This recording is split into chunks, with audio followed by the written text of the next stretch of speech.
Online betting apps promotion వ్యవహారం తెలుగు రాష్ట్రాల్లో కలకలం రేపుతుంది. ఈ క్రమంలోనే పంజాగుట్ట పోలీస్ స్టేషన్లో విచారణకు యాంకర్ శ్యామల హాజరయ్యారు. 2.5 గంటల పాటు శ్యామలను పోలీసులు విచారణ చేశారు.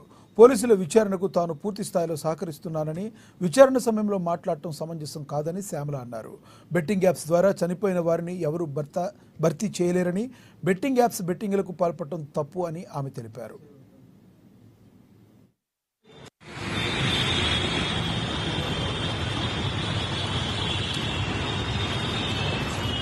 ఇన్వెస్టిగేషన్ జరుగుతోంది. మీ అందరికీ తెలుసు విషయం కోర్టులో ఉంది.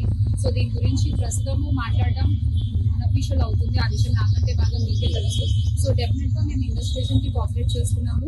చట్టాల మీద, న్యాయ వ్యవస్థ మీద నమ్మకం ఉంది. ఖచ్చితంగా కల్పిట్స్ని పట్టుకోవడంలో నేను ఎంతవరకు సాయం చేయగలను అందరికీ డెఫినెట్గా పోలీసులకి నా సపోర్ట్ ఎప్పుడూ ఉంటుంది.